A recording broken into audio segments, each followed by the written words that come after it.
Hello, I'm Mike Hogan, and I'm running for Supervisor of Elections. And you might be wondering, why is Mike running for Supervisor of Elections? Is he qualified?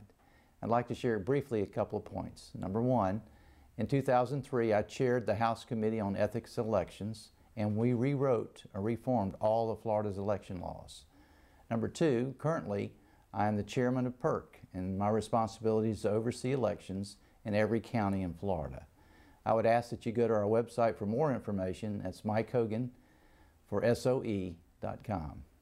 Okay, Mr. Hogan, number one, what initiatives would you take to prevent and clear voting rolls of illegitimate registrations?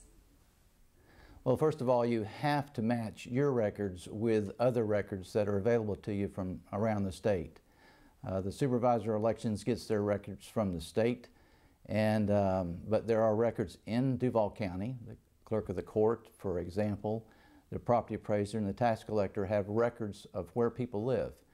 It's a responsibility that you must be very diligent about, because if you don't, then the rolls become polluted and you have folks voting fraudulently.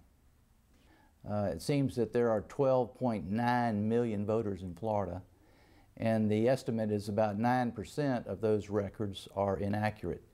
Sometimes it's just a minor error as it relates to a misspelled name or a comma or a space that's out of place. But there is a lot of concern. As it relates directly to apartments, there are about 2.1 million apartment addresses in the database for Florida. And they have reported that about 215,000 of those addresses do not have an apartment number. That's very critical, because a lot of absentee ballots are sent to apartments, and there may not be anyone at that address. So again, matching records is a requirement almost daily for the Supervisor of Elections to make sure that his database is not corrupted and is accurate. Would you include poll watchers in assisted voting in Duval, such as at nursing homes and assisted living facilities? Absolutely. That should be a requirement now, although it isn't. And if I'm elected Supervisor of Elections, that will be a requirement of our office. My mother's worked as a poll worker for about 50 years, and she's actually done some of that work and has reported to me there are some problems. So again, to protect against voter fraud, we want to be as transparent as we possibly can. What changes would you make in the elections office, and why? Well, there are two initiatives that are being pushed by the Florida Association of Supervisors. One is online registration for voters. I support that for the simple reason that, number one, it's less costly, and number two, it's more accurate and it's more secure.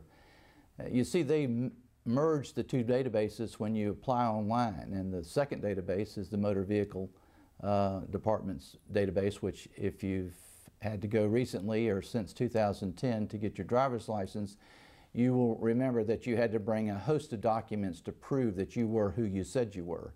So by using those sources, we'll actually have a more secure database. The second thing that we would like to do very quickly is to join ERIC. That's an association of 11 states in the United States that are now sharing data to make their rolls more accurate. You know, folks move within Florida, they also move out of Florida to other states. One of the things we found in 2000 when I was in the House, that a lot of folks from up north were voting up north and then coming to their winter home in Florida and also voting in Florida. By sharing data with other states, we'll be able to eliminate fraud in that regard. I would like to thank the First Coast Tea Party for allowing me to share with you today my qualifications and experience as to why I should become your next Supervisor of Elections. I'd be honored to have your vote.